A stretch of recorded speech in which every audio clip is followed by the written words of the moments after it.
영국의 한 잡지사에서 항공사에서 근무하는 승무원 3,000명에게 앙케이트 조사를 했습니다.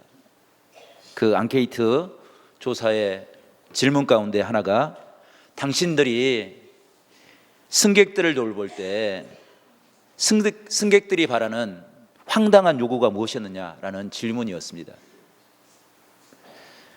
그 답 가운데는 여러 가지가 있었습니다.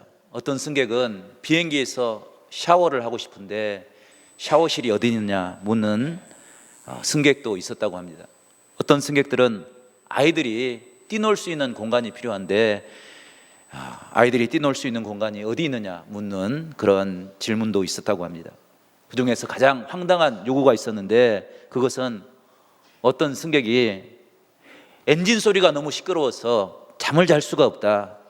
그래서 조종사에게 이야기해서 엔진을 좀 꺼달라고, 시끄러워서 잠을 잘 수 없으니까 엔진을 꺼달라는 그런 황당한 요구가 있었다고 합니다. 성도 여러분, 엔진이 꺼지면 어떻게 되겠습니까? 사실 비행기 엔진 소리가 너무 시끄럽습니다. 아무리 방음을 잘해도 엔진 소리를 잡을 수가 없습니다. 그렇다고 엔진을 끌 수는 없습니다. 왜냐하면 비행기가 나를 수 있는 힘, 그 힘을 엔진에서 얻기 때문입니다.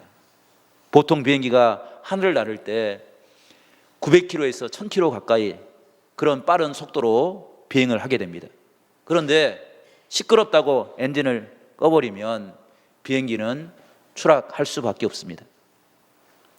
비행기가 창공을 나르기 위해서는 비행기의 큰 엔진이 끊임없이 돌아야 합니다. 시끄럽게 활동을 해야 됩니다. 그래야 비바람을 뚫고 나갈 수가 있습니다. 악천후와 난기류를 만났을 때 엔진이 더 힘있게 돌아야 그 어려운 환경을 뚫고 나갈 수가 있는 것입니다. 그런데 우리 신앙도 마찬가지인 것 같습니다. 믿음의 엔진이 힘차게 도는 사람, 그 사람들이 온전한 믿음의 삶을 살아갈 수 있습니다. 우리를 가로막는 난기류와 악천후, 시련과 환난, 이것을 이기고 뚫고 나가기 위해서는 엔진이, 하나님을 향해서 끊임없이 기도하는 기도의 엔진이, 하나님의 말씀을 듣고 순종하는 순종의 엔진이, 서로 사랑하고 서로를 붙잡아주는 사랑의 엔진이 돌아야 그 모든 것들을 이겨낼 수 있는 것입니다. 태풍을 만나고 고난을 만나고 시련을 만나고 질병 앞에서도 우리가 그것에 굴복하지 않고 온전한 믿음으로 전진해 나가기 위해서 우리의 믿음의 엔진이 힘차게 돌아야 됩니다. 그 모습을 우리가 점검해 볼 수 있기를 바랍니다. 우리의 엔진은 지금 돌고 있는지 우리 스스로를 돌아보고 우리가 참된 믿음의 능력을 회복하기 위해서 이 주일 주님을 만나는 복된 귀한 역사가 우리 가운데 이루어질 수 있기를 간절히 축원합니다. 그런 마음을 담아서 우리 옆에 분들과 이렇게 믿음의 인사를 나누겠습니다. 하나님께서 우리의 능력이 되십니다. 오늘 주님을 만납시다. 아멘. 성도 여러분, 주님을 만난 사람들만이 인생의 난기류를 이겨낼 수가 있는 것입니다. 오늘 말씀 보게 되면 인생의 난기류를 만나서 고난을 당하고 어려움 가운데 처한 한 사람을 발견하게 됩니다. 그를 세상적인 눈으로 보게 되면 그는 언뜻 보면 성공한 사람처럼 보입니다. 많은 힘과 권력을 가지고 있습니다. 그러나 그의 마음속에는 늘 텅 빈, 어떻게 살아야 될지, 삶의 의미가 무엇인지를 깨닫지 못하고 방황한 고단한 인생을 살아가는 인생의 모습이 그의 삶 가운데 있습니다. 추락할 위기 속에 처해 있을 때 그가 주님을 만남으로 그 모든 인생의 악천후를 이겨내고 복된 구원의 은총을 회복했던 믿음의 사람입니다. 그가 바로 삭개오입니다. 그는 자신의 한계를 뛰어넘어서 주님의 은혜로 주님께서 허락하시는 참된 구원의 은혜가 무엇인지를 발견하고 그 은혜로 감격하며 그의 인생을 변화시켜 나갔습니다. 우리도 그런 아름다운 삶을 살아갈 수 있기를 간절히 바랍니다. 삭개오는 여리고라는 도시의 세리장으로 살고 있었습니다. 여리고에서 세리장을 한다는 것은 정말 매력적인 일이었습니다. 왜냐하면 여리고는 그 당시에 우리나라로 치면 강남과 같은 그런 노른자 땅이었습니다. 여리고는 교통의 중심지였고, 이스라엘 백성, 그 나라는 사막기후, 물이 없어서 힘들고 어려운 그런 기후였음에도 불구하고 그곳에는 물이 풍부했습니다. 오아시스가 있었습니다. 그래서 농사를 짓기에도 너무 좋은 땅이었습니다. 그래서 너무나도 모든 삶이 풍요롭고 아름다운 그런 삶을 사는 곳이 여리고였습니다. 돈이 많은 사람들이 그곳에 몰려들었습니다. 그래서 여리고는 이스라엘 땅에서 가장 많은 세금을 걷는 그런 동네로 알려져 있었습니다.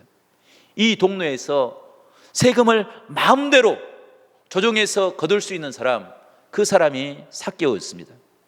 그 당시 세리장이라는 직위는 그 관할 지역의 모든 세금을 자신이 다 주장할 수 있었습니다. 마음대로 할 수 있었습니다. 세리는 먼저 로마에 바칠 세금을 조금 걷었습니다. 그래서 그 세금을 바침으로 자신의 세리장의 위치를 유지할 수 있었습니다. 왕에게 바치는 세금도 걷어야 했습니다. 그리고 가장 신경 쓰는 것이 자신의 호주머니를 채우는 그런 세금이었습니다. 그래서 그 당시 백성들은 세금의 3중, 4중 세금을 내야 됐습니다. 그래서 백성들은 세리를 볼 때마다 늘 곱지 않는 눈으로 그들을 바라보았습니다. 백성의 피를 빨아먹고 민족의 배신자요 매국노라고 그렇게 그들을 정죄했습니다. 그런데 삭개오는 그 매국노의 괴수였습니다. 그러니 얼마나 그의 삶이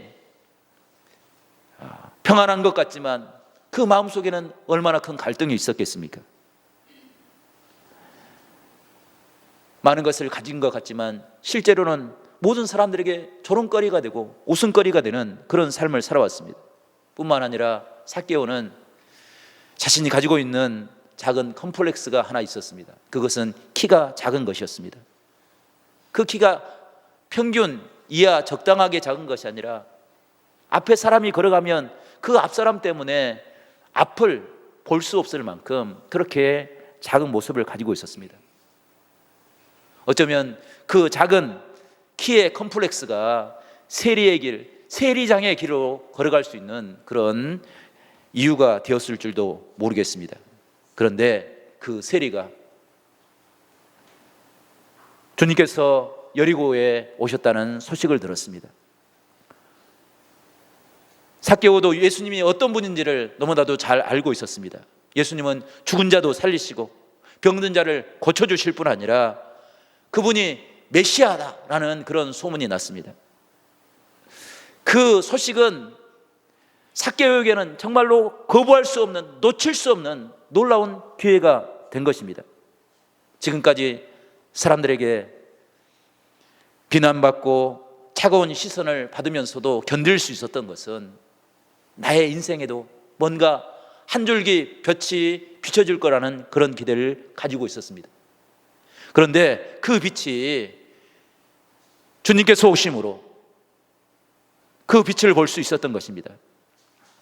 그래서 주님을 보기 위해서 그는 포기하지 않고 주님을 꼭 만나야 됐다는 그런 간절한 소망을 가지고 자신도 모르게 돌무화과 나무로 올라간 것입니다. 그것은 자신이 생각해도 정말로 놀라운 일이었습니다. 세리장, 근엄한 권위를 가지고 있어야 됩니다.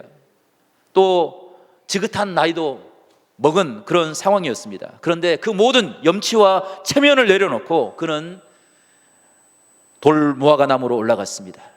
그곳에서 주님을 보기 위해서,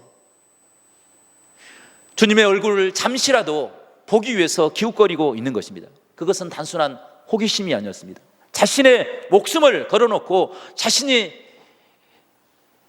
인생의 변화를 시키기를 자신의 삶을 변화시킬 수 있는 기회를 취하기 위한 그런 간절한 소망이 담겨져 있는 그런 신앙의 모습이었습니다. 왜 주님이 삭개오는 주님을 만나야 했습니까? 오늘 말씀에는 삭개오에 대해서 두 가지 정보를 이야기합니다. 세리장이었고 부자였다. 세리장이었고 부자였다라는 사실은 사는데 물질적인 염려가 전혀 없었다는 그런 의미를 상징합니다. 그런데 그것으로는 그의 상한 심령을, 주님을 만나고 싶어하는 그런 간절한 소망을 채울 수 없는 그런 이유가 된 것입니다. 삭개오는 자신이 누구인지를 철저하게 분석할 줄 아는 그런 지혜를 가지고 있었던 것 같습니다. 세상의 곳으로는 도저히 채울 수 없는 그의 아픔과 상처들, 그것을 주님만이 채워주실 수 있을 것이라는 그 믿음을 가지고 주님을 구한 것입니다. 주님 앞에 나아갈 때 그의 마음에 맺힌 것들이 풀려지게 되고, 자신이 가지고 있는 컴플렉스가 채워지게 되고, 세상에서 들을 수 없는 두려움을 이겨낼 수 있는 그런 귀한 복음의 은혜를 주님을 통해서 깨달을 수 있다는 사실을, 그 은혜를 바라보면서 삭개오는 주님을 찾고 있는 것입니다. 성도 여러분, 우리가 주일날 주님 앞에 드려지는 예배의 순간순간들이 삭개오가 주님을 찾았던 것처럼 우리도 주님을 찾고 만나고 우리가 가지고 있는 그 삶의 문제들이 풀려질 수 있는 그런 놀라운 축복의 은혜가 우리 가운데 이루어질 수 있기를 간절히 축원합니다. 우리의 영혼의 탄식을 들으시고 응답하시는 은혜의 하나님, 한순간도 주님 없이는 살 수 없다고 주님의 은혜를 구하고 눈물로 기도하는 그런 눈물의 기도가 주님의 보좌에 연락될 수 있기를 간절히 바랍니다. 그래서 우리의 마음이 치료되고 우리가 새로운 소망을 볼 수 있는 그런 삶의 길이 열려질 수 있기를 간절히 축복합니다. 주님이 그 음성을 들었기에 삭개오를 향해 찾아오십니다. 삭개오의 갈급한 마음이 주님에게 전달되는 것입니다. 그의 갈급한 마음을 아시고 주님께서 찾아오셔서 그를 향하여 말씀하십니다. 내려오라, 내가 오늘 내 집에 유하여야겠다. 이 말은 정말로 삭개오로서는 도저히 상상할 수 없는 그런 이야기였습니다. 왜냐하면 죄인의 집에 들어간다는 것은 그 죄인과 동일한 모습, 그 모습을 갖겠다는 그런 의지가 아니고서는 그 집에 들어갈 수 없는 유대인의 전통이 있었기 때문입니다. 그 집에 머문다는 것은 그 사람과 동일한 그런 대우를 받아도 좋다라는 그런 결단이 있었기 때문입니다. 성도 여러분, 주님은 지금까지 정말로 모든 사람들에게 존경받을 만한 그런 삶을 살아오셨습니다. 기적의 역사가 일어났습니다. 메시아로 모든 사람들이 추앙받을 만한 그런 모습을 가지고 있었습니다. 그런데 그 좋은 이미지를 한순간에 삭개오 집에 들어가면 그 이미지가 완전히 깨어져 버리는 그런 상황에 처해 있었습니다. 오늘 7절 말씀 보게 되면 그런 모습이 드러나고 있습니다. 7절 말씀, 무사람이 보고 수군거려 이르되 저가 죄인의 집에 유하러 들어갔도다 하시더라. 아멘. 성도 여러분, 주님께서 죄인의 집에 들어갈 때 들어가는가 보다 이렇게 생각한 것이 아니라 뒤에서 사람들이 수군거렸다는 것입니다. 그런데 주님은 결코 그 수군거림 때문에 한 영혼을 포기하지 않으셨습니다. 삭개오가 간절히 주님을 만나고 싶어하는 그 간절한 소망을 외면하지 않고 그의 집에 들어가셨습니다. 뿐만 아니라 오늘 9절 말씀에는 이렇게 선언하고 있는데, 우리 9절 말씀을 저와 여러분이 다시 한번 읽어보겠습니다.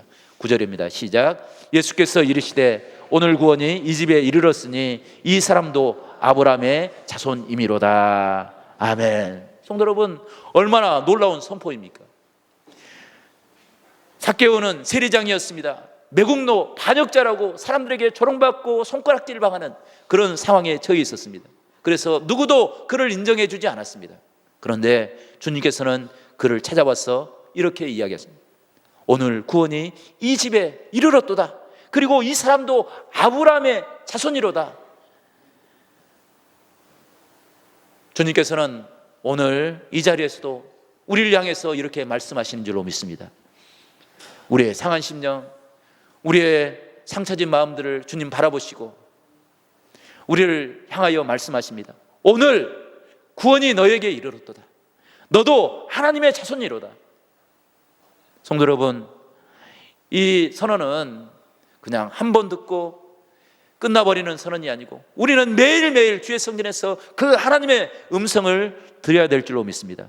그 음성을 들음으로 우리가 힘을 얻고, 그 음성을 들음으로 우리가 다시 한번 결단하고 세상의 상처진 마음들을 다시 한번 돌아보고, 그래서 하나님의 사람으로, 하나님의 백성들로 살아가는 그런 아름다운 힘과 용기를 얻을 수 있는 복된 믿음의 역사가 우리 가운데 일어날 수 있기를 간절히 바랍니다.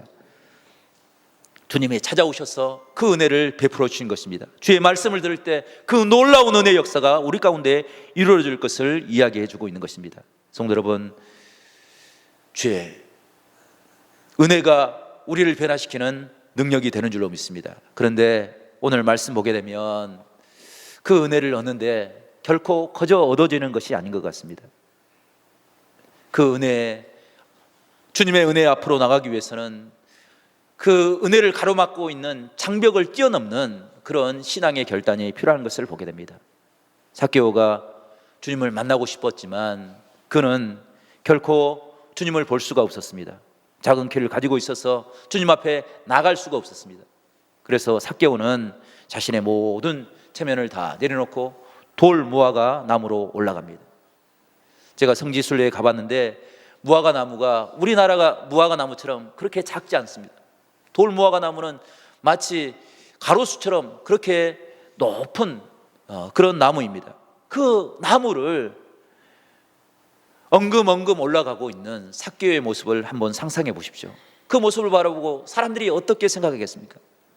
저놈이 세리로 살면서 남의 피를 빨아먹고 살더니 이제는 저렇게 추한 모습을 보이는구나. 사람들이 손가락질했을 것입니다. 그 모습을 삭개오도 이미 알고 있었을 것입니다. 그럼에도 불구하고 삭개오는 돌무화과 나무로 올라가는 그것을 포기하지 않았습니다. 왜냐하면 그것만이, 그 길만이 예수님을 만날 수 있는 유일한 길이라고 생각했기 때문입니다. 사람들이 가로막고 그 가로막힘에 막혀서 주님을 볼 수 없는 그런 삶을 살아왔기에 다시 그것을 포기하고 집으로 돌아가 버리면 다시 주님을 만날 수 없기에 삭개오는 엉금엉금 무화과 나무 위로 올라간 것입니다. 그리고 자신의 갈급한 모습을, 사모하는 신앙의 모습을 주님 앞에 보이기 위해서 주의 모습을 멀리서 바라보고 계시는 것입니다. 그 모습을 주님께서는 외면하지 않고 찾아오셔서 그를 만나주시고 하나님의 백성 삼아주셨음을 깨닫게 됩니다. 성도 여러분, 우리도 그런 놀라운 축복의 은혜를 회복할 수 있기를 간절히 바랍니다. 오늘 이 시간 우리가 마음의 문을 활짝 열어놓고 주님을 만나는 복된 신앙의 역사가 우리 가운데 이루어질 수 있기를 간절히 바랍니다. 세상에 채워지지 않는 갈급한 마음을 주님을 만남으로 우리의 심령이 다시 한번 새롭게 거듭날 수 있는 그런 아름다운 믿음의 역사를 우리 모두가 이룰 수 있기를 간절히 축복합니다. 주님을 만나기 위해서 우리 앞을 가로막고 있는 그 장애물을 뛰어넘을 수 있는 그런 용기를 가질 수 있기를 간절히 바랍니다. 내가 당하고 있는 아픔과 슬픔과 고통의 문제들을 해결받기 위해서 간절한 마음을 가지고 주님을 바라볼 수 있기를 축복합니다. 그래서 우리 앞에 놓여져 있는 그 돌무화과 나무를 우리도 삭개오처럼 엉금엉금 올라가서 주님을 만날 수 있는 그런 축복의 은혜가 우리 가운데 이루어질 수 있기를 간절히 바랍니다. 그런 삶을 살기 위해서 우리는 우리의 결핍을 철저하게 깨달아야 될 줄 압니다. 우리의 무능을 인정하고 주님의 구원의 역사가 얼마나 크고 놀라운지를 깨달음으로 주 앞에 설 수 있는 그런 신앙의 결단의 역사가 우리 가운데 이루어질 수 있기를 간절히 바랍니다. 어둠 속에서, 죄악 속에서 연약함으로 살아가는 우리를 찾아오신 그 주님을 만남으로 우리도 새로운 꿈을 꾸며 살아갈 수 있는 복된 믿음의 사람들이 될 수 있기를 간절히 바랍니다. 성경을 보십시오. 수많은 은혜의 사람들을, 그 사람들에게는 거저 은혜가 찾아오지 않았습니다. 주님을 향한 간절한 소망이 있었기에 기적이 일어났고 그 기적을 통해서 하나님을 만나는 축복의 역사를 이루었던 것을 발견하게 됩니다. 마가복음을 보게 되면 중풍병으로 고통받는 환자를 친구들이 예수님께 데려옵니다. 예수님을 만나기 위해서 찾아왔지만 예수님이 계신 곳으로는 한 발자국도 들어갈 수가 없었습니다. 예수님이 머물고 있는 그 집을 많은 백성들이, 많은 무리들이 이미 채워져 있었기 때문입니다. 그래서 예수님을 만나는 것을 포기할 수밖에 없는 그런 상황에 처해 있을 때 그들은 그냥 돌아가지 않았습니다. 그들은 친구를 메고 지붕으로 올라갔습니다. 그 지붕을 벗겨내고 끈을 메어서 그 중풍병으로 고통받는 친구를 주님 앞에 달아 내렸습니다. 그 모습을 보고 주님께서 얼마나 큰 감동을 받았겠습니까? 주님도 밖의 상황을 이미 알고 계셨을 것입니다. 많은 사람들이 있어서 한치 앞으로 들어올 수 없는 그 상황, 주님을 만날 수 없는 그 상황을 이겨내기 위해서 친구를 메고 지붕으로 올라갔던 그 모습, 그리고 그 지붕을 뜯어서 그 친구를 주님 앞에 내려놓았던 그 친구들의 간절한 소망이 있었기에 그는 질병에서 노임을 받을 수 있었고 주님을 만나는 복된 은혜를 회복할 수 있었습니다. 귀신 들린 딸을 데리고 왔던 스로보닉의 여인은 주님 앞에 나와 그 딸을 고쳐달라는 소망을 듣고도 주님께서 그 여인을 철저하게 유언했습니다.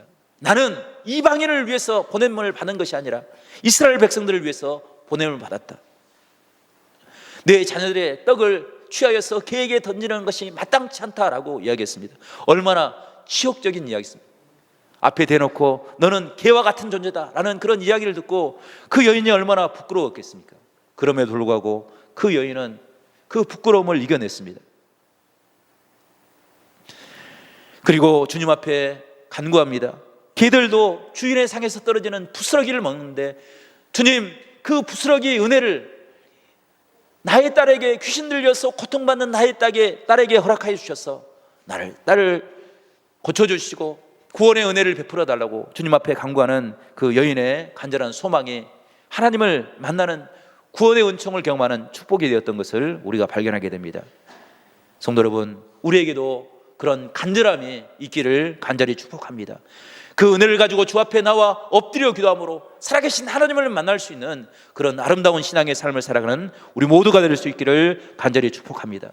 새벽을 깨어 주님 앞에 엎드려 기도함으로 새벽에 우리를 만나주시는 하나님을 만나는 복된 믿음을 우리 모두가 다시 한번 회복할 수 있기를 간절히 바랍니다.